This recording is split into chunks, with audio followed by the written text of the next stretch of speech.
Welcome, guys, to How the Frack We Got Here, a show that takes the news and events of the week and try to make sense out of it all. I'm your host, the most Will Buchanan, and on this show, we simply are all about the facts. There are plenty of news stations out there that simply want to do anything short but inform you. Here at How the Frack We Got Here, that's all we believe in. We go up to the left, we go up to the right, we go up to the middle of independence. We go after all sides because there's more than one side of a story to everything. And you need to know it all in order to actually formulate your own opinion. And that's what we try to do here at How the Frack We Got Here. Thanks for listening, and hold on. It's going to be fun. All right, guys. Today's date, April the 10th, 2024, and this is How the Frack We Got Here. I'm your host, the most Will Buchanan. How the Frack We Got Here. We do take the events of the week and try to make sense of it all. Before we get started, guys, let you know that we do try to pride ourselves on being a news podcast, which means that we only use the most reputable sources with award-winning research and journalism. We do not do sensational news like Fox News or News Media or The Blaze or The Daily Wire or extreme left or extreme right publications out there. We simply don't do them. We give you just the facts, nothing but the facts. At the same time, guys, we do try to watch our language on here, but words do fly. At the same time, there'll be things that might be shown, might be too intense for younger viewers. So viewer discretion is advised. Aside from that, welcome. So, how about we actually start this off with some actual good news for once? In the last hour, 6 former Mississippi officers were sentenced to 15 to 45 years in prison on state charges in the assault and torture of 2 black men. The officers pleaded guilty to charges including hindering prosecution, burglary, home invasion, and aggravated assault. Now, this all comes after the group, which called themselves the Goon Squad, also pleaded guilty to separate federal charges last year, and they were sentenced to terms of 10 to 40 years in prison. NBC News correspondent Priya Sridhar is live outside the courthouse in Brandon, Mississippi for us this afternoon. Priya, walk us through the details of the state sentences these men are facing and how this connects to what they've already been convicted of federally. Yeah, that's right. These 6 law enforcement officers actually pleaded guilty to all of both the federal and the state charges. Most of them were felonies. As you mentioned, home invasion, obstruction of justice, conspiracy, aggravated assault. This all stems from an incident that happened back in January of last year where a white neighbor in Rankin County called a sheriff's deputy and said that she was concerned about 2 black men who were entering a white woman's home. At that point, this deputy mobilized what they called the Goon Squad because they prided themselves on using excessive force, went to that home, entered without a search warrant, and then proceeded to brutally torture these men for a period of 90 minutes, physically, sexually, and psychologically abusing them. And once things had gotten too far, one of those 2 black men ended up shot in the mouth.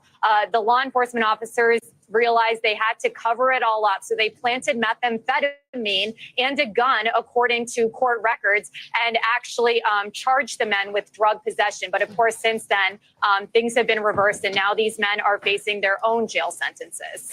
And the 2 victims in this case, Michael Jenkins and Eddie Parker, they filed a $40 million civil lawsuit against the Rankin County Sheriff's Office last year.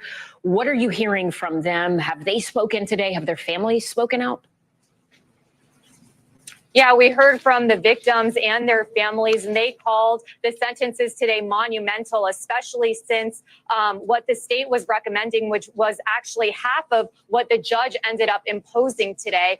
They did deliver victim impact statements inside of the courtroom through their attorney, Malik Shabazz. Let's take a listen to the words of Eddie Parker, one of those 2 victims. My life was not perfect, but it was mine. I doubt if I'll ever experience it again. I wish I didn't have to experience the memory of this torture session, but I can't do that either. I can't erase my memories, but I will struggle to live on. And so Vicki and Ellison, now everyone from the courtroom actually moved over to the Rankin County Sheriff's Department because they're calling on the Sheriff Brian Bailey to resign. They say there are systemic problems in the Sheriff's Department and that he knew about it, and it's time for him to go. All right, and that civil lawsuit. Well, again, and I don't blame them. But yes, that's a story that we've been covering since last year, to where 2 men who literally and figuratively were assaulted by overempowered police who did things that I won't even mention what they did, these men. Even one guy getting executed with a gun in his mouth, and the guy pulled the trigger, and luckily he survived. Now you got to think, if you survived all of that, and again, I kept on saying about 3 podcasts ago about these guys, like they should never see the outside of a prison. Once you have literally overstepped your authority as a law enforcement official, you have no leg to stand on. Matter of fact, your life should be forfeit, considering the fact of what these 6 officers did to these 2 black men. So again, 15 to 45 years, to me, I'm like, it should be life in prison. It should be life in prison because you're public servants that abuse your authority and you went beyond the realm of what you're supposed to do. So in my case, so if it was up to me, your life would be forfeit. But good job, those 2 black men actually suing them for $40 million. Get the money, because again, money is not a small comfort. But at the same time, like I said about law enforcement, sometimes the only way to fix these things is to hit them where it hurts. For law enforcement, it's their pensions. And I said this a long time ago. If we tied paying out money to those who are victims of law enforcement malpractice and misconduct, if we tied the pension to what pays out to the victims' families, all this would stop overnight. Because now you're messing with their money. And let's be honest, whenever money's involved in something, that's really the true needle mover of all things. And I hate to say that, especially when it comes to law enforcement, because we can give them body cams. But here's the thing, they can turn off body cams. And I said it before, if they never had the ability to turn off body cams, or if I sat there and said if their body cams were malfunctioning, if they mess with them in any way, form, or faction, then whatever they're tied to is moot. They cannot use that as evidence, whether it's arrest or not. But the thing is, all those things we put in place to hold law enforcement accountable are simply not working as well as we thought they were. But if we tie a financial penalty to their pension, again, things will change. But yes, with those 2 men and those 6 men, those 6 former police officers behind bars, may they get suited up with the same people who know they're cops and let the jungle take care of itself. But yes, those 2 innocent black men, get your money. I do not blame you. Moving right along in the news, because this was actually brought up last podcast. And again, college right now, especially with kids who are graduating or kids who are individuals who are entering college, there is a problem right now with FAFSA. And what I mean by that is that right now, FAFSA, as we said last week on this podcast, is that there's an issue due to a tax code line that's causing confusion as far as some students either getting financial aid or not. And the thing about it is, with the FAFSA, they're not getting a lot of help, staffing, equipment, what have you. But the thing about it is, it's being delayed after delay after delay, which for a lot of students who actually depend on college aid, depend on financial aid to actually go to college, this could hit them back, or much or more so or less, actually not allow them to enter college at all. But that's the problem. Is just that when you think about all this, mind you, that college tuition is going up. FAFSA the FAFSA program is having issues, and at the same time, a lot of kids out there who are graduating high school are realizing, why the frack do I need to go to college? Because that's the truth. I mean, once you have that, I mean, keep in mind, college at this point is not the rosy dream that it used to be. I mean, there's a story, and we're covering stories of student loan debt, of President Biden. He can't eliminate student loan debt, but he can chip at it. But anytime he does, you have Republicans who are fighting for the private banks and for the companies that actually give out these loans. They're working hard for the people that purchase them. And at the same time, what they don't want to admit as far as the GOP is concerned, and also some Democrats as well, some Democrats benefit off the fact that a lot of American citizens carry student loan debt. Because if you're in debt, that means you're paying to somebody. If you're no longer in debt, then there's no money they can get out of you. So it's just like renters versus homeowners. Like, for example, if you have a renter, that means that the money, you always have money to, if they want to stay there, they got to pay to stay there.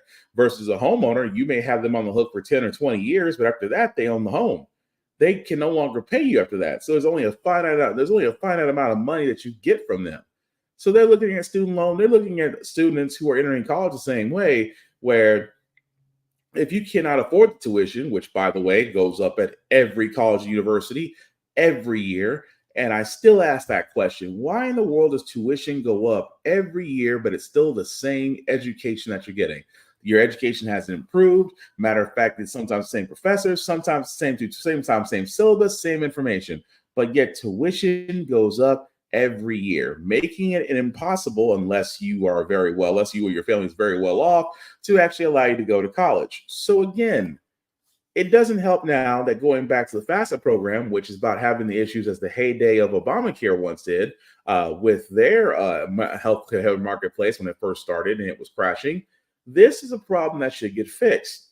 But as we do know, when it comes to the simple fact of actual funding, the Department of Education does not get the same funding that the Department of Defense gets. And the Department of Defense, as I will keep pointing this out, has failed every audit ever given to them, and yet their budget gets increased every time. Imagine being rewarded with more money because you cannot account for it because we're a country that profits off of war. And that's true. Goes into our next story, where again, the U.S., I should say President Joe Biden, is wanting President Netanyahu, or as I like to call him, Israel's biggest welfare queen, wants to have a ceasefire. But yet Netanyahu and Biden are not looking on the best of terms right now, especially after this part.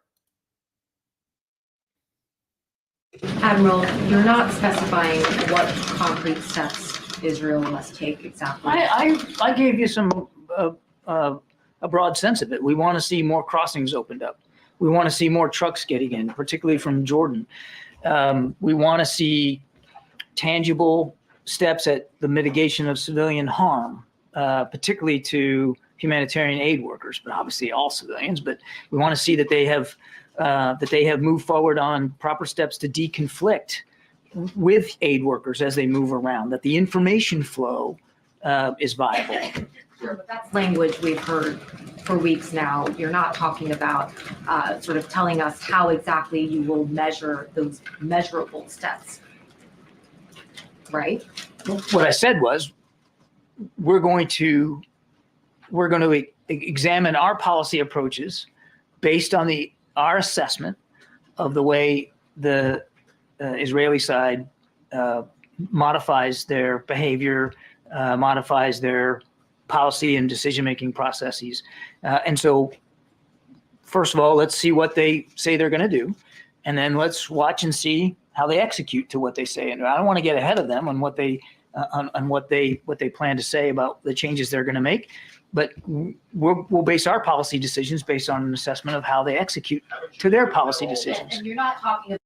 Ladies and gentlemen, let me introduce you to the square dance 2x2 step, because again, what he's basically saying, what they're basically saying there is that, well, President Biden wants Netanyahu to allow humanitarian trucks to Gaza due to the fighting between the Israel-Hamas war.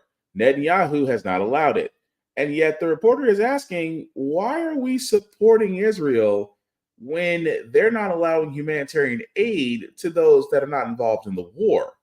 Well, we've suggested some things. We are waiting on them. I don't want to speak for them. And you saw how much. And again, this is the part where I say, if I was conservative, I'd be hitting Biden on it, if I even care. But because, again, I'm trying to figure out, again, for a country we've been in war for almost the majority of this nation's existence, I would have to ask Biden, why are we still supporting Israel in this war? Because the simple fact of the matter is, it's starting to look a little one-sided, and it looks like we're supporting the bully. Make it make sense. That's all I'm saying. Because the simple fact of the matter, Israel is benefiting off of us, and yet I keep asking the question, why are we giving them billions of dollars in foreign aid every year? And at the same time, we're at Netanyahu's beck and call of whether or not humanitarian aid gets to Gaza's citizens. All I'm saying is make it make sense, because from where I look at it, we're kind of supporting a dictator, even though we're not supposed to be supporting dictators, but I digress. Meanwhile, speaking of would-be dictators, Marjorie Taylor Greene is still on her pursuit to oust current Speaker Mike Johnson, because basically Mike Johnson did the one thing that Marjorie Taylor Greene cannot do. be an adult. Because keep in mind, the Speaker of the House, Mr. Johnson, did facilitate a deal with Democrats to avoid a government shutdown. Of course, with Marjorie Taylor Greene, Matt Gaetz, and the other confused GOP people believe that Johnson is not the person that they need him to be. So again, they're trying to remove him as Speaker of the House. It is amazing to me that whenever it comes to GOP, especially the GOP that we're about right now, because keep in mind, Kevin McCarthy, the former House Speaker, did the same thing that Mike Johnson's doing. He had to make a deal with Democrats to keep the government spending going and not shut down, to keep benefits going, because he was really in a damned if you do, damned if you don't situation. But never in the history of our Congress has a party decide to remove a House Speaker, not once, but now twice. Because again, it's Marjorie Taylor Greene, someone who gets paid for spouting nonsense, someone who gets paid just for showing up, someone who gets paid for spouting all types of false information, and is practically a Trump cheerleader at this point. And yet, I keep wondering how in the world she was elected. But again, I digress, because we'll see whether or not the GOP makes good on its threat to oust the Speaker, because this will be the first time in history that like I said before, a party has ousted not one, but two speakers of the House, simply put, because they didn't do what they wanted them to do. Again, children.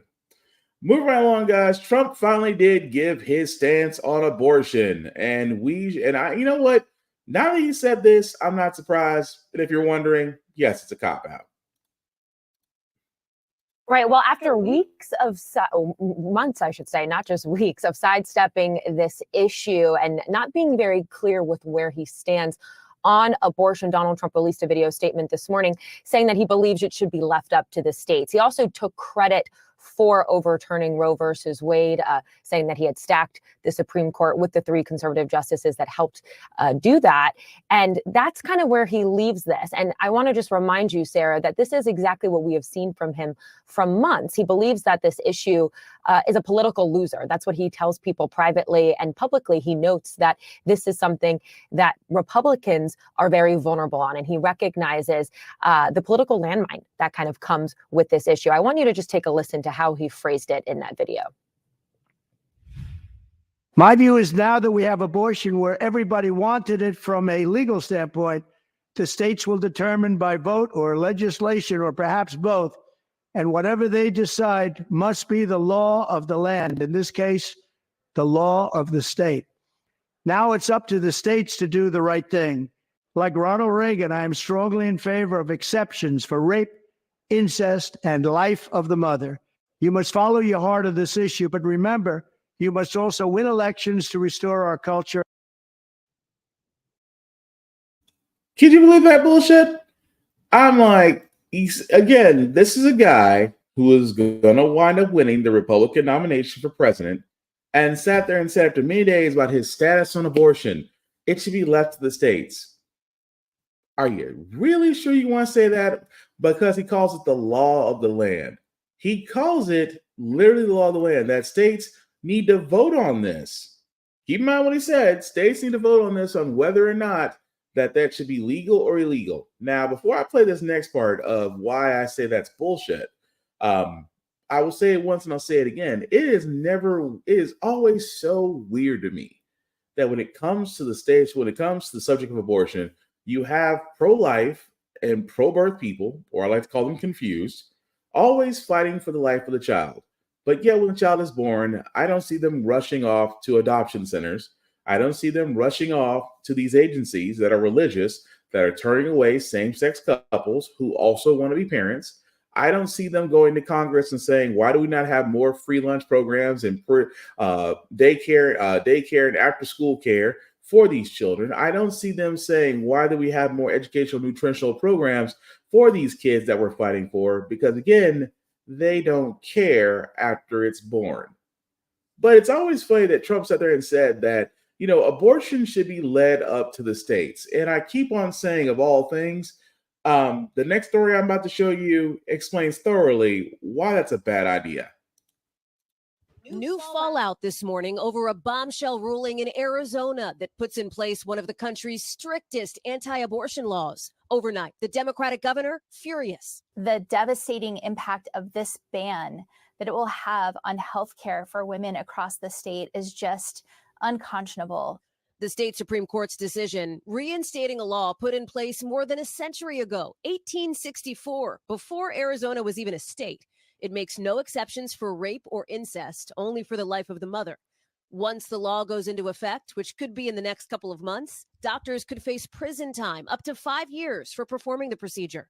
Our state legislature and our judges in our state feel that people in the year 2024 want to go back to 1864, when slavery was legal and women didn't have the right to vote for 50 years. The state's attorney general says she has no intention of enforcing the law.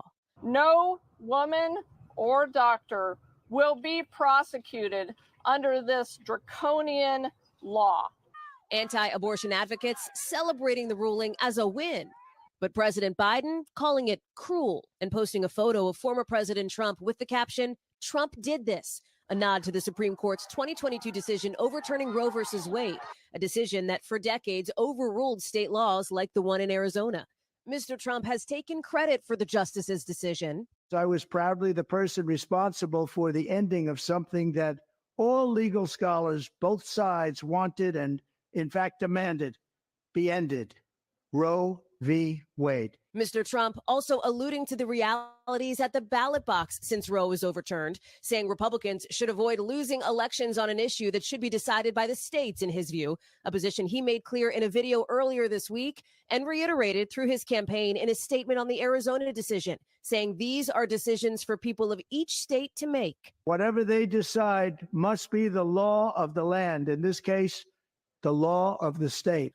Already, some Arizona Republicans distancing themselves from this state ruling, including Senate candidate Carrie Lake, locked in one of the most high-profile races in the country. Just 2 years ago, she endorsed the 1864 law. That we have a great law on the books right now. If that happens, we will be a state where we will not be taking the lives of our unborn anymore. Now, she says she opposes it, as does her Democratic challenger. We will have our say, and we will fight.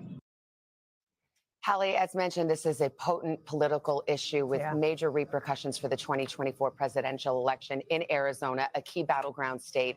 And there's an effort to actually have an abortion issue, a ballot issue in November. What's the status of that and what's the implication? Yeah, abortion rights supporters who are organizing that push are confident that they have enough signatures now to get this issue on the ballot in Arizona come November. And it is not just Arizona, Savannah. There are 10 other states across the country where it is likely that voters will decide come November what kind of abortion access their states should have. And the political realities are such that since the midterms in 2022, when this has been on the ballot, voters have overwhelmingly chosen to provide some level of abortion access. We've seen that in polling, too, with the majority of Americans saying that that is something that they support. This is why this is a tricky issue for Republicans to walk right now. We saw some in the GOP trying to thread that needle, even on reproductive rights when the Alabama IVF issue came up, for example. Keep in mind the Democrats are going to make this front and center. They're going to try to highlight this from now through November. We've talked about, for example, that new ad out from the Biden campaign, that emotional abortion ad going after Donald Trump. A Biden senior campaign advisor tells me overnight that since this Arizona court ruling came out just yesterday, they have decided to spend what they call significantly more money on that ad in the state of Arizona, Savannah, which is a real indication of how the Biden team, how Democrats are hoping to press this issue from now until November. And the vice president. And again, this is Trump, ladies and gentlemen, touting elective victory. But he just sat there and said, as you've seen the video, that abortion should be led up to the states. Why does that sound like the GOP on most things? See, the GOP always says for a lot of things, leave it up to the states to decide. But if they want something that is basically their way and is going to force it down the throats of everybody else, they'll sit there and say, well, it has to be done, which again is bullshit. It really and truly is bullshit.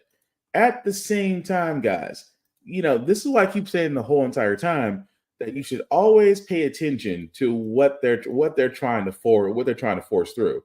Because again, It is abortion. Yes, the Democrats could have turned around and codified it when they had the chance. Again, they also could have packed the Supreme Court to oppose the current judges that Trump ramrodded through to basically make the Supreme Court a conservative-leaning court. But keep in mind, this is the same guy that turned around and sat there and said, you know what? I am proud that Roe versus Wade was overturned, even though legal scholars on both sides did not want that. And he's also, again, I'm kind of curious to see what he says about Arizona, because Arizona's doing exactly what he said they would do, except Arizona's going back to 1864, where abortion was just banned and there are no exceptions. And that never ceased to amaze me that a woman, like I said, a pissed off woman, especially during selection year, should basically be able to sit there and say, as a group, you should know who you're voting in, because again, these are the people in office that are deciding whether or not you have autonomy over your body, which, by the way, you already have it. Because again, if this was guys, there'd be riots in the streets. That's all I'm saying. But again, I digress. But moving right along, guys, I want to announce Biden's new plan. Again, because Biden cannot cancel student loan debt, although he really could. He's making headway. What does that basically mean? Well, his part of his save plan is canceling runaway interest for millions of borrowers, nullifying the debt to those who are eligible, not yet participating in certain forgiveness programs, as the public self-loan. He's also going after borrowers of undergraduate or graduate loans who started paying off loans at least 20 or 25 years ago. Technically, if you fall, of course, according to his plan, if you fall within any of those categories, you should actually get your loans reduced or may see them forgiven, period. Notice what I just said at the end. Undergraduate or graduate loans that are at least 2 decades old. And yet, the interest. So as much as I want to stand and say Biden is trying to do some things, which he has, but I will stress further, it's not going far enough. But yet, everybody says the same thing about student loans. Well, it's $1.7 trillion. We can't afford that. We afforded 2 wars in Afghanistan and Iraq. We had a terrible $780 billion PPP loan program that was crap, in which 96% of that plan was actually forgiven, which means all those companies and people who had the means, who took those loans, will never have to pay them back, because guess what? We did. So again, guys, I keep pointing this out, that when it comes to the fact of student loan debt, it can be forgiven. Do I wish Biden would push forward a little bit more? Yes, obviously. I think he should.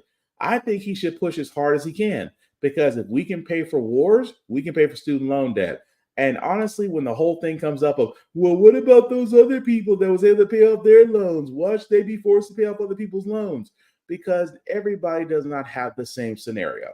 Everybody does not have the same means. Everybody does not have the same possible other financial wells that could have solved this problem. The only problem is, I wish they would admit, I wish that, like I said at the beginning of this podcast, I wish certain GOP and certain Democrats would just admit, you benefit from American citizens owning student loan debt because they have to pay more or be denied in high-paying jobs. But again, they're paying more to the same people who are paying for you as lobbyists. Just be honest about it. Matter of fact, Robert Williams said it best. How about just like NASCAR? How about you wear everybody that basically sponsors you on a jacket, so we know you're bought and paid for? Why not? That makes sense. But moving right along, guys, I did want to cover this story as well. Tennessee, my home state of Tennessee, which I call progressively backwards. How can I start this? Because I say this all the time, guys, whenever I tell y'all this about knowing what's going on in your city and your state. Well, Tennessee's heavily GOP legislature are effing idiots. What I mean by that is this, that one of the bills they're trying to pass right now is requiring public schools to show a computer-generated video on fetus development. I cannot make this up. It's literally a bill called the Baby Olivia Act, in which a group an anti-abortion group known as Live Action is the one that actually came up with this video in which depicts a baby going through different phases of development. And again, this video, which I said is medically inaccurate and again has slight consequences, but they want, and keep in mind, this was a Senate vote that just happened not too long ago, 26-1, that they're pushing this. And what makes this is so weird, because as I explained what the video is about, like I said, it's supposed to be an ultrasound, it's supposed to cover. Oh, I'm sorry. Let me go back from the beginning on this. They're saying under the proposed law, schools must incorporate the video or an equivalent into their family life curriculum. This curriculum will cover topics such as human growth, development, and sexuality through a high-quality computer-generated animation or high-definition ultrasound of at least 3 minutes in duration that shows the development of the brain, heart, sex organs, and other vital organs in early fetal development. Let me explain something to y'all guys. This already exists. It's called sexual education. If you've been through school, 9 times out of 10, you've already seen it. It's supposed to go over the reproductive. It's supposed to go over the changes that we have as adults. It's supposed to go over what you'll experience, what women will experience through pregnancy. It's supposed to go over the development of an infant. All of that already exists. What they're wanting to show, because keep in mind, I said live action, which is anti-abortion. This goes back to the whole thing that I hate what's going on right now. That the same people who say CRT is a terrible thing, although it's never been taught in any school except law school, they even got laws banning CRT from being taught in schools. But you want to push an anti-abortion video that's basically, you call it for sexual education, but sexual education already exists, but you're saying that that's not enough. How? That's my question. And again, this was passed. I cannot make this up. It passed the House 67-23. It passed the Senate 21-6. And if you're wondering, in Tennessee, yes, we are under a Republican majority. And again, that's not and again, you thought that was the crazy part, that they're going to rewrite sexual education. I wonder why. Because again, these are the people this comes from the party of family values and uppity morality. But that's not the only thing that they try to push through, which is crazy. That Tennessee lawmakers, and we talked about this last year, about them pushing a bill that allows the ability to openly carry, especially long rifles, to lowering the age of open carry permits from 21 to 18 in Tennessee, where just last year we had a shooting at a school by an individual that had a long gun. And now Tennessee's answer to that is whenever it comes to gun safety, or whenever it is as far as how we're going to ensure that it is not going to happen, or how we can curb that type of violence, Tennessee has decided that we're going to lower the age. And that, my friends, is dangerous. Like, again, I'm a gun owner. I will say it best. I am a firearms owner. And yet I'm against it. An 18-year-old can do a lot of things. I do not believe that without sufficient training, supervision, and things of that nature, I'm sorry, I just don't see them owning a firearm, nor should they. I believe the respectable age of 21 is about as good as it gets, but does it need to be lowered? Hell no, it doesn't. At the same time, if that's the case, you're telling me a kid can vote. You're telling me an 18-year-old can vote, but now they can openly carry a gun. They can't drink, because 21 and whatnot. I mean, this is also the same state that decides that on Easter Sunday you can't buy wine, but you can buy beer. So this is why I keep on telling you guys. Just off those 2 instances alone, I use my progressively backward state of Tennessee as an example. Guys, you have to be active, especially about who you put forward, who you vote for to be in your city or state legislature, because if they do dumb stuff like us, and I know Florida, Texas, Georgia, Mississippi, North Carolina, South Carolina, I know that is the competition of the hold my beer belt. And I know right now Florida's winning, but at the same time, I heavily stress this is why you should get involved with your city and with your state, because if they push through dumb stuff like this and they do so because they've been voted in, that alone screams volumes. But as we're getting closer, like I said, guys, not a lot of news this week. So again, Trump is doing his hardest, as usual, to duck, dive, and dodge court dates. Why? Because he's hoping the ball will run out as he gets on the campaign trail. But thankfully, some judges ain't having it. All right, moments ago, a lot happened in this hour, folks. An appellate judge denying Donald Trump's latest attempt to delay his hush money trial. The second time that's happened in less than 24 hours. In both of these cases, Trump wanted the trial put on hold while courts considered various motions. On Monday, it was his attempt to get the trial moved out of Manhattan. Today, it was his challenge to Judge Juan Merchan's gag order, which Trump had claimed undercuts his First Amendment rights. I want to bring in Ashley Parker, Washington Post senior national political correspondent and an MSNBC political analyst. NBC's Vaughn Hilliard is here with me on set, along with MSNBC's Lisa Rubin, who's back with me as well. Lisa, start us off, if you will. Give us the latest on this. So the latest on this, Yasmin, this is the second of two attempts, as you noted, to delay the Monday start of the hush money trial. Today, what was on the table was, as Trump is appealing Judge Juan Merchan's gag order, as expanded to include the judge's family and the DA's family now. He's saying that's unconstitutional and the trial itself should be put on hold while the appeal of that issue is being litigated. Now, I also want to point out to you, this is no ordinary appeal. Usually a gag order couldn't be appealed until the end of a case when a defendant is convicted. So what they have done here is to sue the judge directly under a particular provision of New York law, where the standard for overturning the judge's action or any action by a state or local government is much higher than it would be for an ordinary appeal. I don't expect them to win on the merits, but on Monday, they get a second crack at a stay. Rather than being in front of one judge on an emergency request for a stay, they'll get to present these arguments to a 5-judge panel on the same day jury selection is slated to begin. Yeah, so let's get this split screen straight, right? So you have jury selection beginning on Monday, in which we will all be outside the courthouse. You also have this 5-judge appellate panel, which will be hearing this from Donald Trump's attorneys.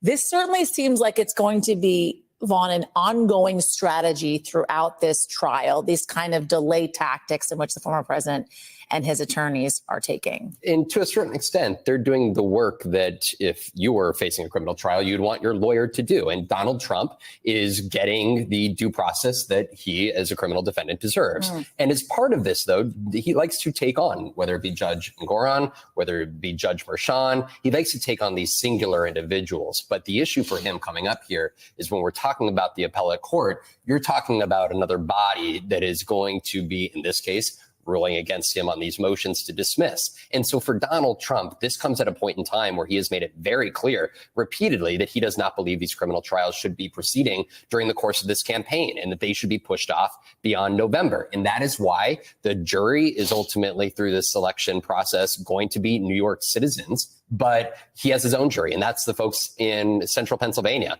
at a campaign rally on Saturday that he is going to try to win over from the podium at a time in which he does not, and he is evoking a lack of trust in the justice system, but he's going to try to win within the political system. In the Trump civil fraud trial, there were also kind of these similar to delay tactics taken, especially when it came to the gag order that was put into place by Judge Engoron. It didn't work. It didn't. In that case, the trial went on. The trial was already underway when Judge Engoron entered his gag order. He did succeed, he meaning former President Trump, in getting a 2-week temporarily pause of that gag order during which it was not in effect. But ultimately, it was reinstated by an appeals court. And on the merits, they found that Judge Engoron did nothing wrong, that the gag order was entirely within his rights and constitutional. I expect we'll see the. So again, I love the fact that a judge ain't having it. Because again, Trump is doing his hardest. Keep in mind, he's trying to beat the clock. But there's another problem that Trump also has, and I still find it funny. So you guys actually remember the bond that was put up by Knight Securities? The same group that just came out of nowhere that signed on to Trump's $175 million bond after an appeals court said that a $454 million judgment is a little too extreme. So they lowered the bond to where Trump, who has apparently buku bucks of money, had to wait until he found someone to sign the cosign on that, to find someone to actually carry the bond for him. Well, there's a little bit of a problem with that. Because of right now, The bond that was posted is missing vital information, according to experts. They're saying that, well, Knight Specialty Insurance Company, the company that actually wrote that actually is taking on the bond for Trump, may not be able to operate out of New York at the same time. They don't have a certificate of qualification from the Department of Financial Services. And now the New York Attorney General Letitia James is looking into the company, as she too has concerns about the bond. So as of right now, the bond itself is still active. It hasn't been rejected yet, but if it is, and I keep pointing this out because, as Trump calls it, it's the witch hunt. No, because if the company that holds the bond is not deemed qualified, the bond can be rejected. And if the bond is rejected, Trump's beyond the 10 days that he has to secure another bond. At the same time, guys, that means the judgment that's already been put in place by Letitia James go automatically into effect. And trust me, it'll be a nice, fun time to watch his assets get removed. But we will follow that story, guys, as it goes along. Because again, the bond itself by Knight Securities is being looked into. Although it did have a history of subprime loans, but again, some questionable practices that have been put into place. But we'll follow that story as it goes along. The last story I got, guys, before we get to our feel-good segment of the night, imagine an officer basically plates evidence on you, right? I mean, we've heard the stories. People of color, so including myself, have always been under the impression that, we don't trust law enforcement. Why? Because you're not sure if you can make it home for a traffic stop, but you're also worried of whether or not they would plant evidence on you to catch a charge. Well, it happened in Tallahassee where an officer may have caused a person's DUI charge. And, well, look at the video first and you be the judge. Riley. He's being stopped by the Tallahassee Police Department on South Monroe. Hello, sir. I'm Officer Oliver, Tallahassee Police Department. She'll plant evidence of an empty liquor bottle in Riley's car before arresting him for an alleged DUI. And then you're also going to hear her testimony at some depositions during the criminal case questioning. And I sat through the whole thing and pulled out the important parts so that you don't have to. An open liquor bottle found inside the car within reach of the driver would be big evidence for a DUI, right? Correct. And you told Officer Muth that the bottle was open? I don't remember my exact phrasing. He had a bunch of alcohol stashed in there, but Nothing open there yet. yeah, open. Oh, okay. Yeah. But I know that from seeing her report, she said it was opened. And she would only know that from you. Correct. And has that always been your testimony? No. But now you know that you did unseal it. Yes, watching my body camera.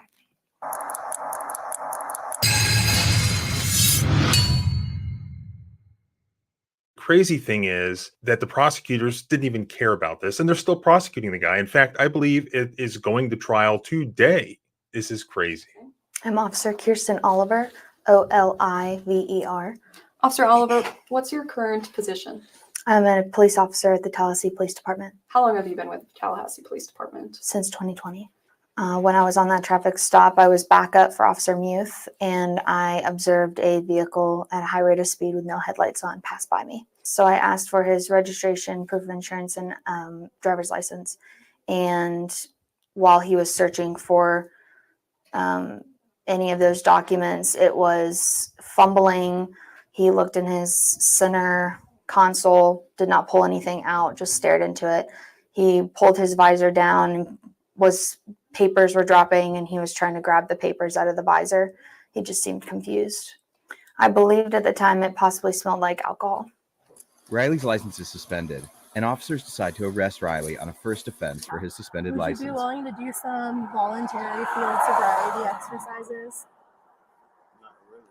Okay.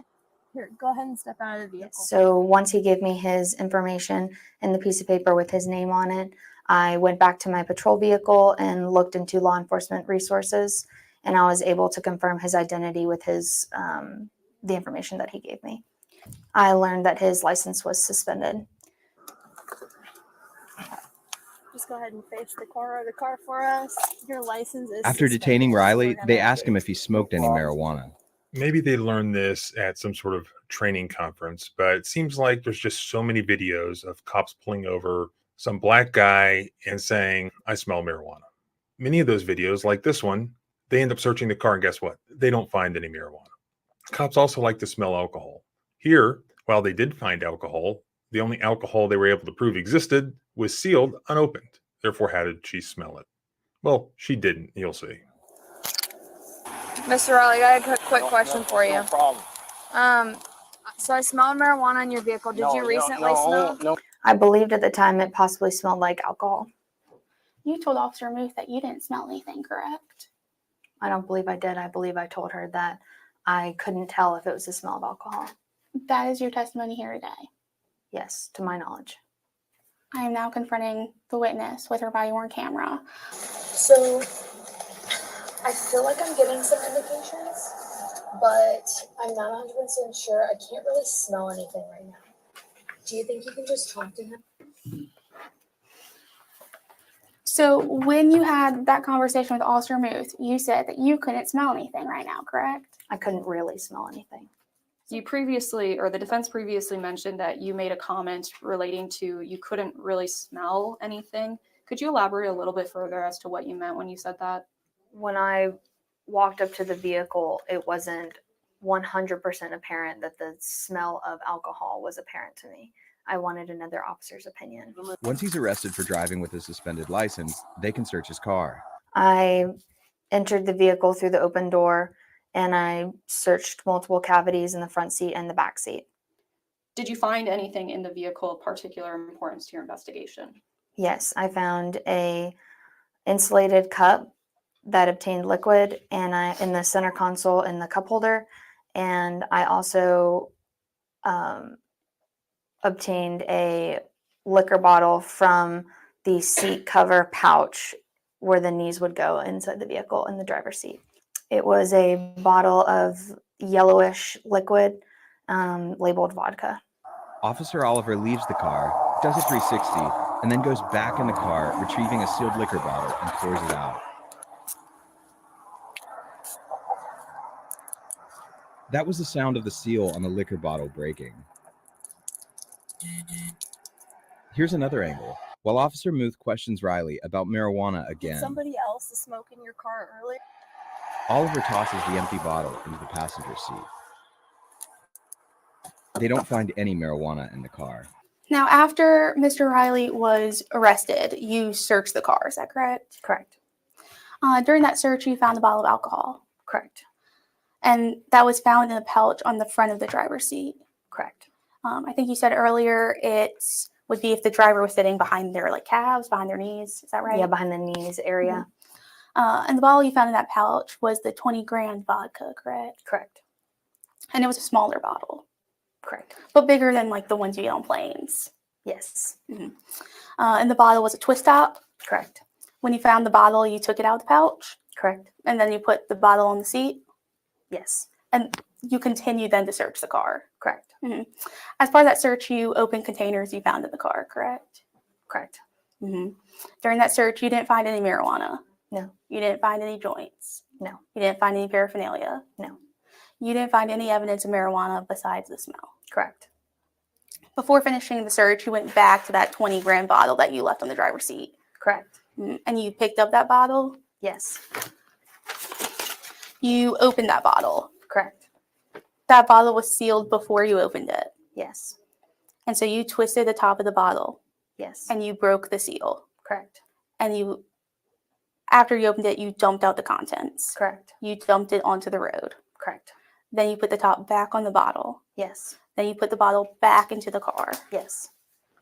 You threw it on the passenger side. Yes. So you usually unseal alcohol bottles and dump them out.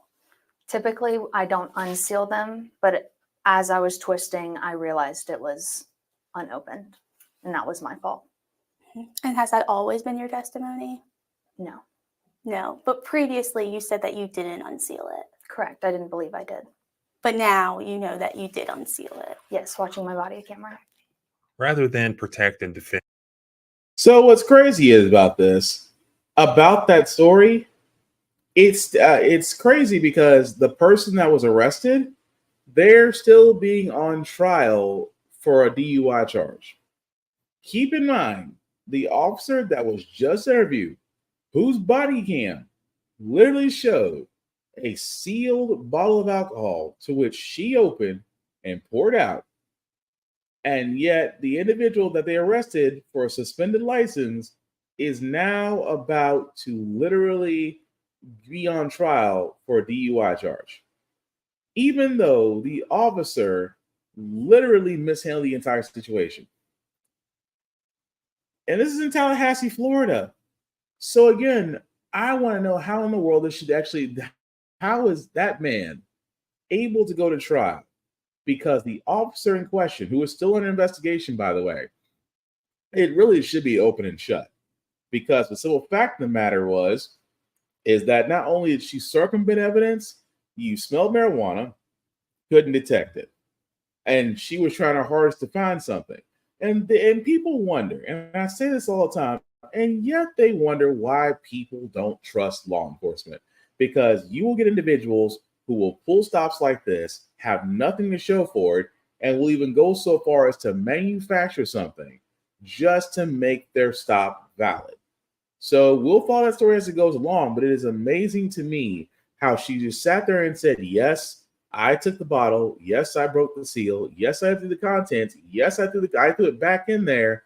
And somehow the person we arrested went from suspended license to DUI. You're doggone right. We're going to keep following this story because that person should not be in law enforcement, especially when they're like, well, I went back and saw the body cam and I realized it was sealed because I broke it. You're telling me you couldn't hear the seal break? This is why I sit there and say there needs to be more accountability with law enforcement. But I digress for now. But we've already reached the status where we're going to get to our feel-good segment. You don't have the Frack We Got Here because sometimes we cover a lot of things that are doom and gloom. Some might leave faith in humanity. But hey, it's Wednesday, almost Thursday. It's about to be pre-Friday. So we believe you guys have some good vibrations.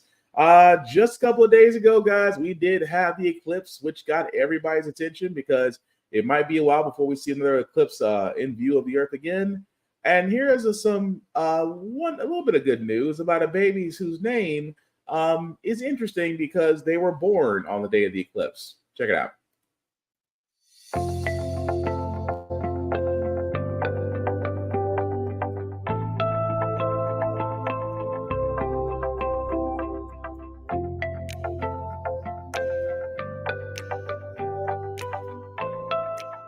Definitely wanted them to have a unique name together and share that experience together. So I was like, I have my moon and now I have my sun. So I was just really excited about the name.